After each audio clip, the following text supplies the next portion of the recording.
Chapter 27. The Body, the Mind, and Ma's Grand Design. "You too," said the king, pointing his finger at the timid extractor, then another finger at T. Hammond's head. "Follow me." We reached a junction where all corridors converged into a central space before the king stopped. "Not just anyone gets a chance to be an extractor," said the king. "In fact, rarely do we find a worthy candidate. Explain how you got here." Silence waited while neither of us wanted to talk. "Come on, tell me how you became an extractor," said the king. "Sir, I interviewed with Reynolds," said the extractor. "I found the pyramid when I arrived with the holy man. It's been 28 years ago when Ditto and—" "Don't say his name," said the king. "Well, there were 3 of us with him at the time," added the timid extractor. "We trekked a long way to get here, and I don't care about your past. You were worthless in there," said the king. "It won't happen again, sir," said the extractor. "And you, Jack, how did you get here?" asked the king.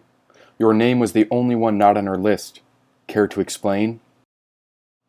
"I interviewed with the general extractor," I told him. "Mind telling me who?" asked the king. The entire hallway was silent except for a drip of water falling behind us. The only other sound was a couple pairs of footsteps coming up the corridor. I was holding my wrists behind my back, ready to reach for the arrowhead as soon as Ma gave the command. I exhaled and pictured how the silent blade could slip up through the canvas sheath. There were only 2 of them here. First the king, and then I'd try to pierce my comrade's neck. "T. Hammond," I told him. "Hammond?" asked the king. His eyes locked onto mine. This thought required a few extra moments. "T. Hammond?" asked the king. Footsteps emerged from the hall behind us when my hands settled into my pockets.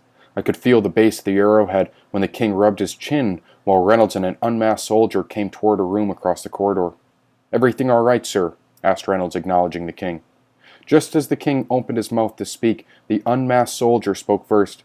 "Jack!" asked the soldier. "Is that you?" His eyes were gleaming with excitement. "It is." He looked closer. "How are you, sir? It's good to see you as always. It's me, John Sanders." The man grabbed hold of my arm to shake our hand. "John Sanders, the soldier from the little box on the way in. Goodness, I've never been more excited to see someone I hate." "Of course," I said, latching onto his hand. "Pleasure to see you again." "You know him?" asked the king. "Of course I know Jack," said the soldier. "And Sanders is a valuable soldier. Too good to be on the front lines." I let go of his hand before we settled back into our stance. "Is that so?" asked the king. "He's right. I'll do anything for you. In fact, I'm going to be just like Jack here. I'm the man for the job, sir," said Sanders. Everyone held their position before Reynolds and Sanders departed into a meeting room.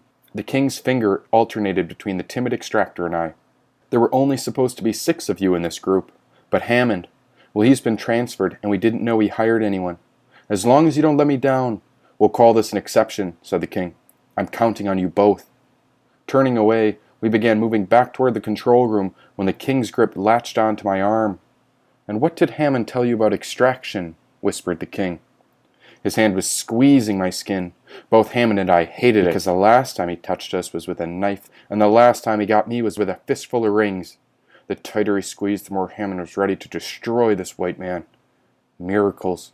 Miracles happen to those who believe. That's what I wanted to tell him. "Yes," I paused. "We're all animals, and if you push an animal past their limit, they break right open." He was the lion of a kingdom, but this corridor was too cold for him. This was my home, and I was ready to break him when, "Very good," he said. "This is your duty from now on, and I expect the very best from you, Jack." T. Hammond's heartbeat was raging inside my chest, erratic and pissed. Life has always been chaos from the beginning. We've been spinning in circles since the day we were born, but now I believe in miracles. I heard Ma whisper it. Back in the main control room, I rejoined the group of new extractors with Evil. The king announced that there would be 7 extractors in our group on one condition, and one condition only.